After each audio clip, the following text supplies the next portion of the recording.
I think we're quite good to start people like, what is deep work? Yeah. Golly. Big old question. Oh, actually, maybe step one is the thing I can control the most is what do I change about myself? Yeah. And it's always so confronting too, because you're like, wait, it's so much more fun when everyone else is the problem. But then also it's totally out of your hands. So when you're the problem, you're also the solution. And that's so empowering. I think it often comes out as a question of like, am I allowed? Like, am I allowed to have fun in this process? It is extraordinarily hard. And at the same time as something being really, really hard, it can also be really, really fun. And what you find psychologically when people are having fun or they're in a sense of play, their mind opens up. They become much more creative. They can become much more in tune. It becomes much more connecting. What's the first step as a founder in moving towards this? So, I think one thing we've often talked about, this idea of difference between scaling, the focus on scaling through strategy and scaling through deep work as a founder. Yeah. I think we're quite good to start people like, what is deep work? Yeah. Golly. Big old question. So, I mean, taking a step back, when you think about the founder journey, it's such a unique path and that the company requires you in many ways to be a different permutation of yourself at every phase of scaling. And people often see that mirrored in their team and in their people, but it's also happening in themselves. And so when you think about deep work, it really depends. And sometimes in life there are situations that call you to do deep work and to reflect, and other times it's much more intentional and you're more ahead of the company scaling. So when I think about deep work, I mean, in my world, it's introspective reflection. So it's deepening your sense of self, understanding of what are my superpowers and strengths, what fundamentally drives me, how can I express those and use them in the world in the most powerful and profound way? How do I become better in connecting with people? And often the more connected you are with yourself, the better you are at connecting with other people. It's a mirror. And that's more of a kind of coaching lens on it. I've also gone deep in the world of breath work and connecting with your body and not just your mind. So that's sort of another iteration of deep work. But I mean, deep work is so many different. I'm curious for you what deep work is as well. What do you see with your clients?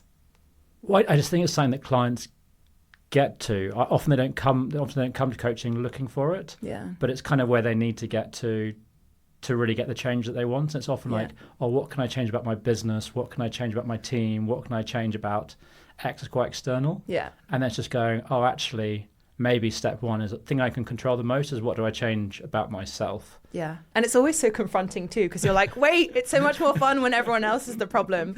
But then also it's totally out of your hands. So when you're the problem, you're also the solution. And that's so empowering because it means you actually can change things. It can feel a bit indulgent, or like you don't have the time to do it, or there are so many more urgent things to do. And if it's quite a long process. So are founders willing to commit the time to do it? Yes and no, in that I think a lot of founders will have gone through a season of burnout or a season where they're confronted and forced into doing it, or they get some really jarring feedback from their team or from their investors or from people around them that may confront them into doing it. And that's more of the kind of medicine approach. I think some people also are like, I want to have more fun in this process. And it's really, really, really hard building a company, and it's really, really intense. And the more connected you feel to yourself and to the process, the more fun it becomes as well. Yeah. So in terms of making the time, I'm not saying that every human being should make the time. I think coaching can be seasonal, and it can be a very powerful tool for specific seasons where you do deep introspective work. And then you go back into kind of action. And then there can be more blended seasons where you're introspecting, applying. I don't believe there's one right form. I think it depends on the human being and the season they're in as well.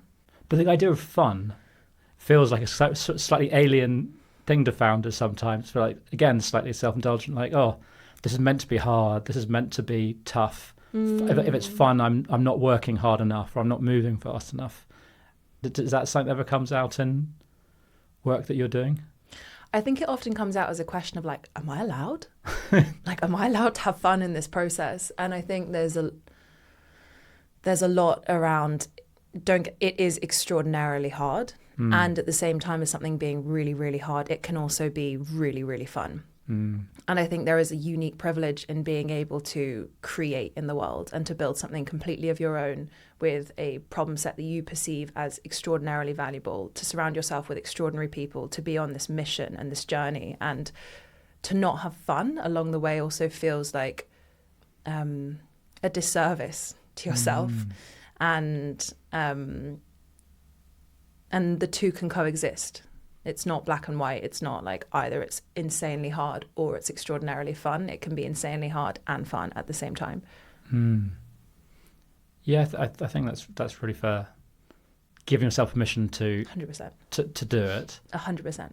And also like take back control. Yeah. It can often feel like you've given up control of your business Yeah. to other people or to your team or to your investors or to your customers. Yeah. And actually just going, no, I can build a business that I want. Yeah. I can build the team that I want. I can be the founder that I want. Yeah. It's almost a bit like stepping to adulthood as a founder. It's kind of like you're no longer the child going, I'm at everyone else's whim. It's like, no, this is mine. Yeah, no parents, no rules. It's like you can have fun in the process. And I think sometimes it's just the last question of once you've figured out the strategy and the roadmap and what everyone's roles and accountabilities are and how you quantify those, et cetera, and a final question can be, how can we make this slightly more fun?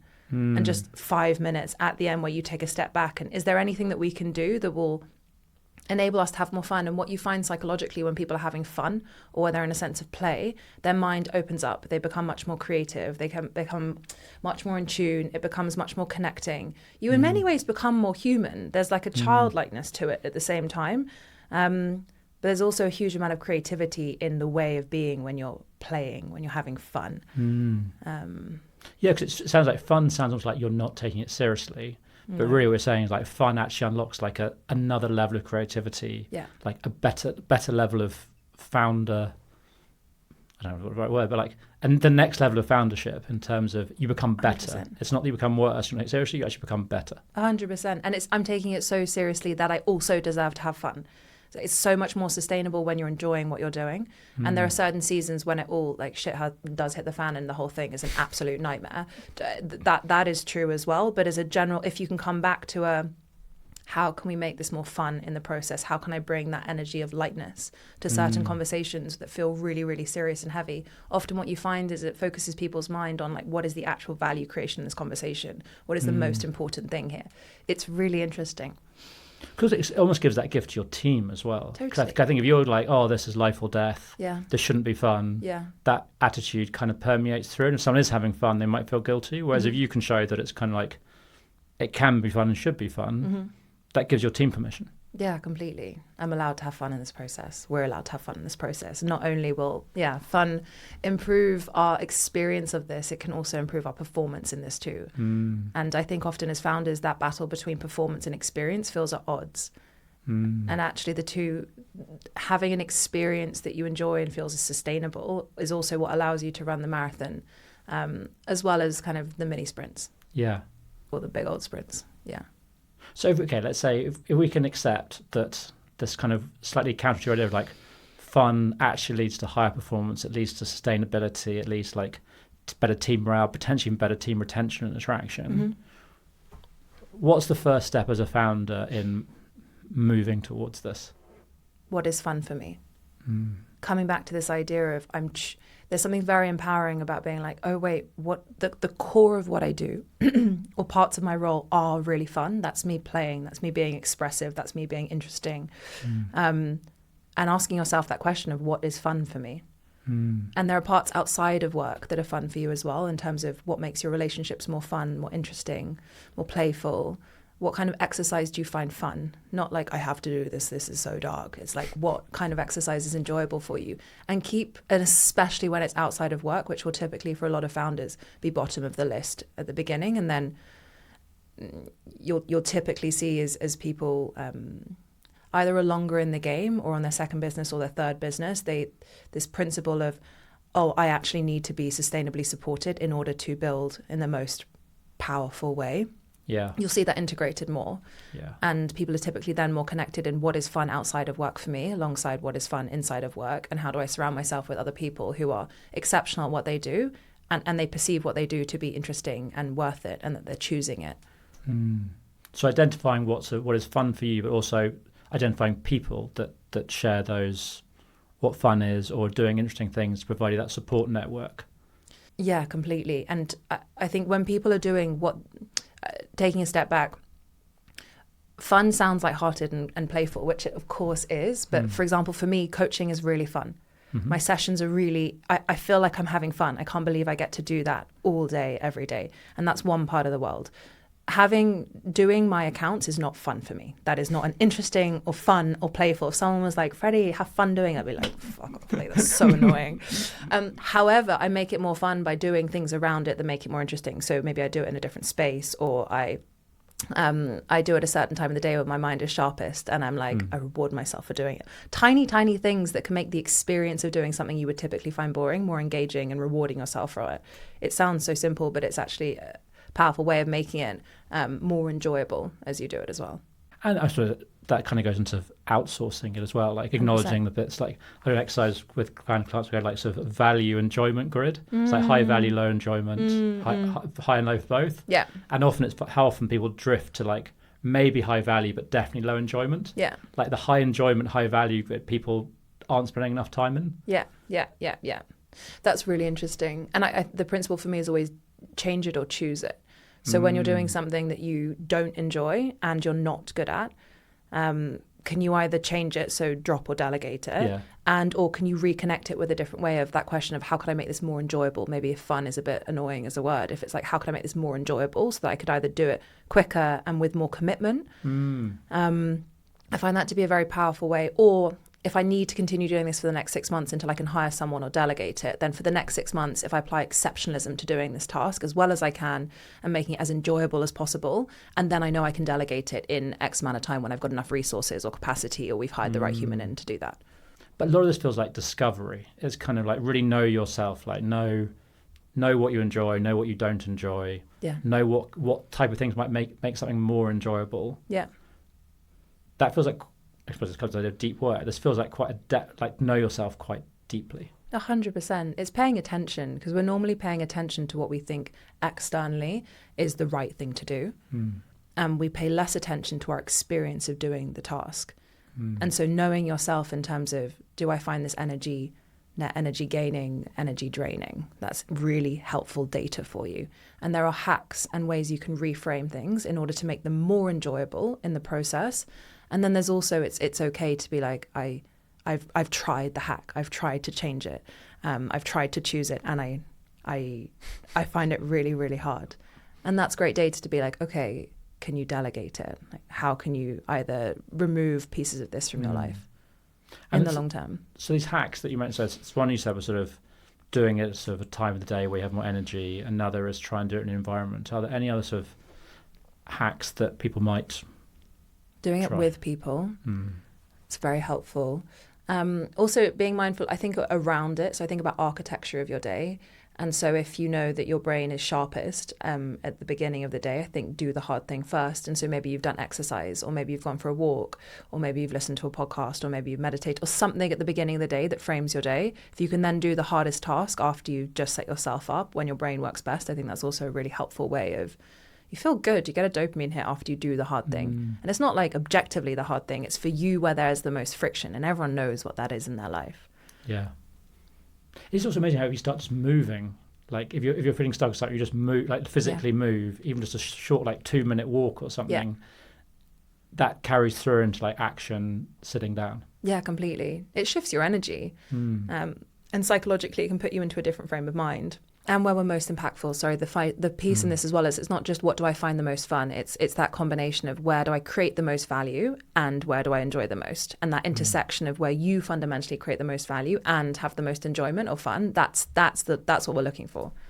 So when you're working with people, do people discover this themselves? Is something that you sort of actively facilitate for them? What is their journey to this realization? So it depends on what inquiry they come in with. So with a lot of the founders that I work with, we will start with a fundamental layer of that question of, who am I? And how do we understand who we are in the world and who we are now? And that will be a combination of understanding what fundamentally drives them as a human being. So what are their value drivers? That gives you an amazing compass for understanding when am I going to be energized, when am I going to feel challenged. We'll map their intelligences, we'll map their external perception. So we'll do a 360 and understand how the outside world sees them as well, so that you can see how I feel internally is that mirrored externally as well. I love the framework of Ikigai, that a human's reason for being or pure positioning purpose is at the intersection of 4 questions. What do I do really well? What do I love to do? What problems in the world do I care about? And that doesn't have to be humanitarian causes. It's a problem. Where can I create the most value? And what can I be paid for? And I think people having that awareness of, at the intersection of those questions, you've got 4 amazing things. It's where you're energized. It's where you create value. There's a kind of nature nurture theme there too. But it's also like a problem that is genuinely necessary. You can be in service to something bigger than yourself, and that service is mirrored by a financial exchange. It's not in theory, this is interesting. It's in practice, someone would pay for that. So I find that also to be a very grounding and powerful inquiry for human beings, and it's dynamic. I think about Ikigai, it's a Japanese philosophy, but I think about it in motion. I think our Ikigai isn't stagnant, and as human beings we don't go and find our purpose externally to us. It's almost this one of my an amazing mentor, he describes it as pure positioning. It's that sense of where in the world am I best aligned, where my internal capacities, gifts, intelligences are most aligned with the work that I'm doing, so I can create the most value and feel the most enjoyment. And it's this kind of co-creation. That sounds like an incredibly powerful sort of moment for a founder when that suddenly becomes clear. Yeah, it's really, really beautiful, because often typically, even if it's not conscious, if you are founding something, you will have had to have gone through so many different barriers before you actually decided to pull the trigger and be like, this is the thing I want to start. And so whether you have yet been on a introspective journey with a more facilitator style, you will have gone through a lot of introspection yourself in order to get there. And so often in this process, you're joining dots that are there for them, and they're seeing it more clearly. And so it can really elevate your motivation, because it creates a much deeper sense of, oh wow, like I'm in the right place at the right time, and I'm the right human to be doing this at a global level. It's incredibly empowering. And the questions themselves are simple. We're not talking about really complicated. We're talking about simple questions that people sit with and inquire fully. And are people, when they're coming to you, is this the jump off point in terms of, we're going to jump straight into like get to know you? Or is this something they come to you with a more practical sort of? It will be a combination. So I think about it, often people come to coaching with 2 things, either a challenge that they don't know how to navigate, or somewhere they want to get to and they don't know how to get there. And so the challenges people will come to me with are things like, I'm incredibly burnt out and anxious, and I want to feel re-energized and reconnected to my company and company building because it's impacting my leadership. They'll come with a problem like, as co-founders, we feel like our relationship needs to be improved, and it could be kind of crisis state, or it could be there's friction and we want to be a bit more proactive about it, but there's a problem, we need to realign. It could be they've had feedback from their team around their leadership style. They aren't able to motivate and galvanize the team around the mission, or they can't yet communicate their vision. They want clarity. So there can be a challenge they come with. There can also be exactly as you say, I'm preparing for this next stage of growth. We've just fundraised and we're looking to get to X, Y, and Z. And I want to make sure that I'm best prepped and equipped in order to scale myself through that next phase. And so that could also be more of a kind of proactive piece. I think fundamentally though, when you think about as a founder, and especially at very early stages, you're a seed. And a seed is insanely vulnerable, and all of the potential exists in that seed or that human being, and they want to realize it. And there are so many things that are out of their control that can impact whether or not their strategy or their projected strategy is going to work. They themselves as an anchor, how they're feeling, how they're behaving, how they're communicating, how sharp they are. Bizarrely, most of these things are actually fully in their control. And actually realizing that me being anchored, me feeling my best, me being my most sharp, me being my best aligned, me behaving in a way that's going to mirror the culture I want to create to my team, those things are all in their control. And so actually doing the work so those elements are really stable and rooted and alive is really, what's the word? Defensible. Well, because you say, take the seed analogy, it feels like, yes, you can get winter, you could get a sudden thing, you could so actually the harder you are, the better you are, the more resilient, the better you are, so the deeper roots you get, the quicker, the more likely you are to survive through that. Yeah. And the more adaptable you become too, because knowing who you are and where your skills are and what gives you energy and where you can be most impactful, it allows you to be much more kind of dexterous in many ways as to, okay, I know exactly who I need to hire or what support I need around me, what I can stretch and what I can't. And so that level of self-awareness, it allows you to be more ironically, it allows you to be more malleable in many ways because you know what levers you need to pull on and what resources you need to draw on. When we don't have a rooted sense of self, aka what fundamentally drives me, what am I good at, what energizes me, what fundamentally challenges me, what are my triggers, that you are so much more vulnerable. Also brittle. I almost felt brittle was the word that came to mind when we were talking about that. It's kind of like it's kind of that sort of, you project strength because you want to be sort of tough against what's happening, but it's not very solid. It's kind of, you just need a really stiff wind and it's going to break. Yeah, it's true. And it's really hard. Like, the journey you're embarking on is an adventure. It's a wild, wild way to live a human experience, and it's extraordinary. And there's so much beauty in it. And it can be existentially hard. And the stress you carry and the pressure that's on you and the opportunity costs you see. And there's just so many different things. So equipping yourself so you are as rooted as possible to navigate those challenges is so important.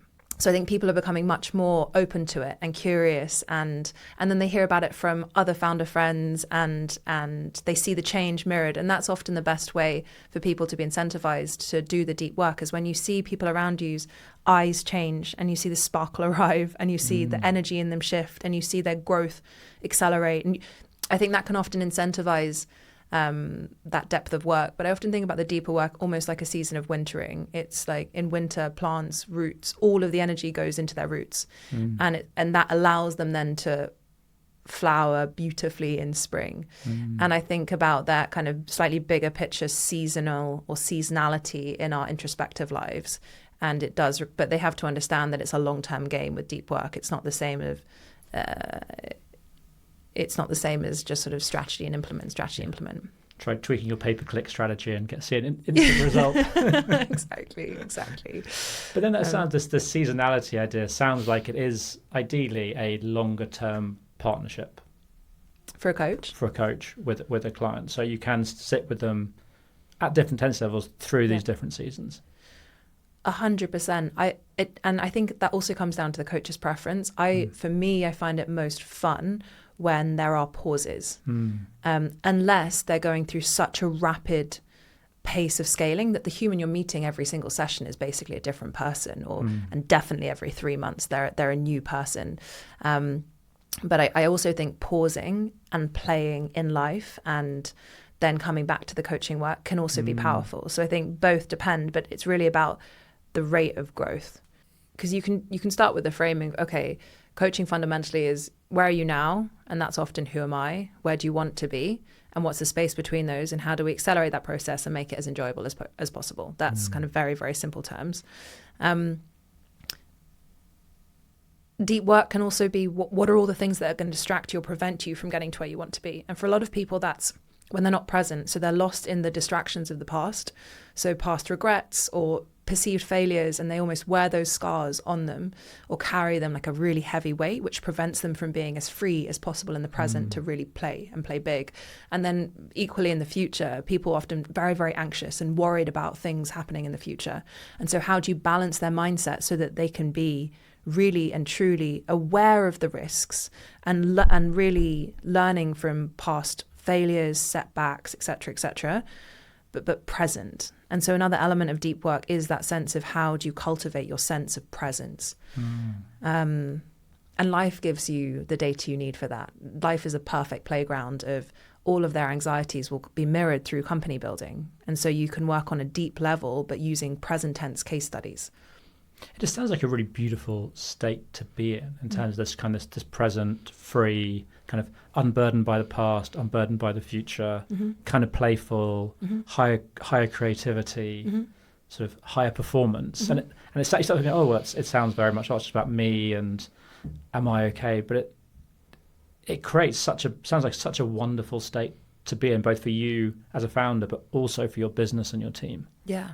And it's a constant co-creation with life, because I mean, fundamentally, anxiety is not a bad thing in itself. It's our mind bringing and drawing our attention to the future to protect us and so that we do things in the present to prevent future scenarios from manifesting. So if we're being practical about where our mind is taking us, then that works really well for preparing us. But if we find ourselves lost in these cycles of anxiety where we're ruminating, or we're not sleeping because of it, or we can't be present with our team because we're worrying about something that's going to happen, that's when it becomes a really negative distraction.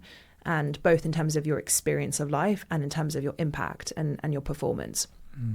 So it's kind of a never ending cycle of you as you evolve out of certain anxieties, then things that used to make you lose sleep, you're like, I got it. That doesn't worry me at all anymore. And then you might feel new murmurs that present opportunities for you to learn and evolve through that cycle. So you're almost increasing your capacity for chaos. You're increasing your maturity. Weirdly, when you said that about sort of that anxiety bit, it made me think of sort of own my courage to do like business turnaround. So what your default trigger is for other people, sometimes something for other people would be like a 9 out of 10 anxiety. After time, like it becomes like a 3. Yeah. And it's like if something is not, if the company's not, it's like dangerous shutting down in sort of a month. Yeah. That's probably not getting past a 7. Yeah. But can be other small things, like for me, like some small admin things. Yeah. Probably trigger a lot more anxiety than like big company things, which is really weird. So it comes back to knowing yourself and going, what is that anxiety telling you? But also trying to explore what's going on for you, and you can actually change it. I think that's the problem, isn't it? You can examine it, explore it, and with that knowledge, you can work on it and shift it, make a choice. 100%. The interesting thing about like the example of your company's going to fail in a month, I often find that to be one of the most powerful sessions with founders is specifically exploring what is your worst fear. What is the fear that keeps you awake at night? What is the fear that you come back to? What is the fear that comes into your mind when you're in a completely unrelated context and you suddenly start worrying about? And for most founders, it's generally around running, especially venture backs, running out of money and your perception of your company failing. And speaking of deep work, if you can work through that fear so you feel present or balanced about your company potentially failing, it is one of the most powerful unlocks for performance, because it allows you to play much more courageously in the present tense and actually do the hard things, because you're not being so cautious and careful. You're mindful and you're aware of all of the things that you can do to prevent your company failing, and fundamentally what is everything in your control to prevent your company failing, and what is everything that's out of your control, what's the uncontrollables. And as you start to become more aware of what's everything in my hands and what is out of my hands, and how do I apply myself as fully as I can to the things that are in my hands, that's the game. That is the game. And the final question in that sequence of what's the worst case scenario for most people, it's company failing. What is everything in my control to prevent my company from failing? What is everything out of my control? The final piece of what benefits come from my company failing, and starting to cultivate this sense of trust that if I genuinely give my absolute fucking all to this present tense and it still fails, how will it benefit me? And people building trust. And so, for example, in that, it could be all of the learnings that you leverage, the network that you can leverage, the support that shows up for you. What would you go on and build next? How would you apply everything you've learned? If you speak to any second, third time founder, they're like, I would never have been able to build this had I not gone through X, Y, and Z. And it creates the sense of trust of I will be okay. And my game right now is to give life my absolute all. And that becomes really fun. One of my clients talked about being like either being on offense or defense. Right? He's American. But I love the frame. It's kind of like when he feels good, he's on offense. When he feels bad, he's on defense. Sometimes feeling bad triggers him going into defense, and sometimes outside of venture and going to defense. But ultimately, when it comes to reframing, as soon as he gets in sort of an offense mindset, he comes up with better solutions. 100%. He feels more in control of relationship. His team respond differently. His clients respond differently. He pitches back. Like, it's just this perception is reality in many ways, and you can shift it, acknowledge which state you're in, and then you really can work to shift it. 100%. And when you're in offense, you're the creator. It's in your hands. It's coming through you. And when you're in defense, it's almost like you're responding to the challenges of life, and that's out of your control. And how you cultivate of that mindset of, it's in my hands. My life is in my hands. This company is in my hands. My performance in my hands. My energy is in my hands.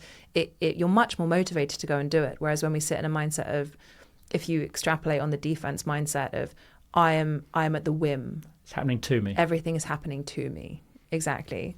It's disempowering. Well, it's the drama triangle. That sounds very much like victim and drama triangle versus founder and empowerment triangle. Yes, 100%.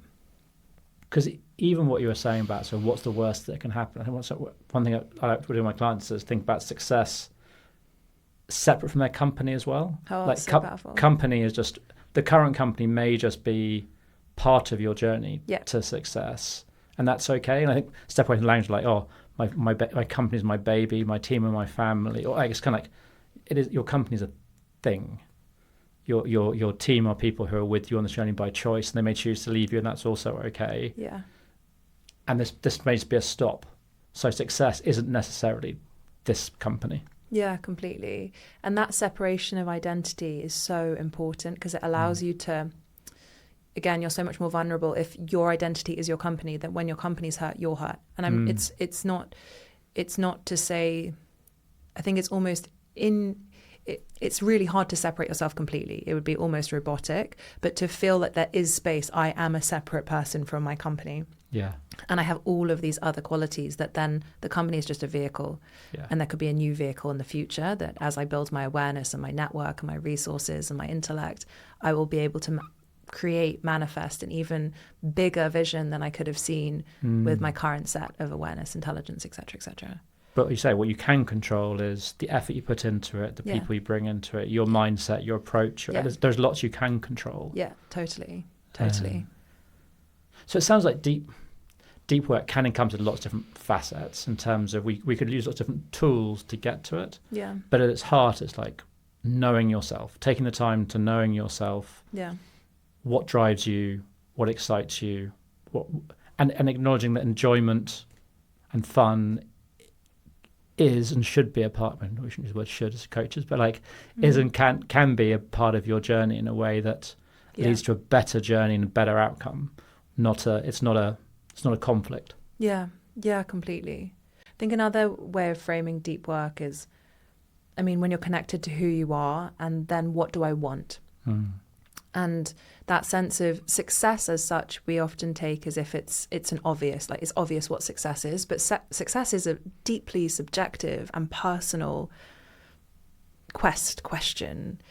And understanding what is success for me, what do I perceive to be successful, both in terms of who I am, how I show up, what I create, what my relationships are like, how my health is, the problems in the world I want to solve. Like, different people have different answers to that question when they really boil it down. And then also deep work is, what are all the things that are going to prevent me from creating that life that I want? Human beings are extraordinary creators, and you look at kind of hero's journey style stories, there are countless stories of people who have created lives that are way beyond their wildest dreams of who they could have seen themselves to be as a child. And that capacity is possible in every human being to create whatever life that is that they desire. I really believe in that. And so I think also a lot of deep work is, what are all the barriers that are preventing me to get what I truly want and need? And how do I move through those blockers? But I also think on the success point, I think we haven't updated our success. So what is success? A lot of us define success, I think, in our teens, when it's kind of last time we have really time to think about, maybe at university. Yeah. And then we start work and we're so busy just doing, we don't really think about it. Yeah. And we've ingrained these ideas of what success is, like the corner office, the fast car, all this stuff. And actually, if you do take the time to do it sometime later, actually your definition of success has actually radically changed. Yeah. But you're still being driven by, you're still measuring up against your kind of 18-year-old's version of success, which is kind of weird. Yeah. So it's quite nice even just to update your own version of what success is for you. Yeah, totally. And I think it's also very powerful to explore, how do I want to feel? Who do I want to be? What do I want to create or have? And I think often success is generally external. So we'll think about external objects, things. I want the house, the car, the partner, the 2.4 kids, the sweet old dog, like whatever it is that people see in their vision of typical success. But it's because they project a feeling onto that version of success. They think, I'm going to feel I'm going to feel successful. I'm going to feel important. I'm going to feel smart. I'm going to feel attractive. I'm going to feel I'm going to feel intelligent, all of these different things that people want to feel. And they think that by having those objects and associating with them, they will feel those things. And often what happens is they get there and they don't feel that state. And that can often also be the wake up call for like, oh, I thought I was meant to feel amazing. What is this? Like, this is so wrong. And so I think it's also important to discern, what is the feeling I'm craving, and what kind of human being do I want to be? How do I want to show up in the world? How do I want to be described? What's the experience I want to create with people? Because those are different elements as well that are really what we really need and want, even though we think it's the objects. It's often the feeling. Yeah. Well, Freddie, this has been amazing. I think we've really really delved into what this means. But I think the thing that I'm really taking from this is a sense of, as a founder, like, it's really worth taking the time to look at who you now are, what you now want, what you want to feel, who you want to surround up, the life that you truly want, and then just acknowledge that you really can control that if you take the time. And actually, this journey should be fun. Like, it should be. It is an opportunity. It's a gift. It's a blessing to be able to do it, and it doesn't have to be this tough, lonely sort of path that we're sometimes told, but actually done right, it can be both. Yes. Oh, thank you so much. This has been so fun. Pleasure, Freddie.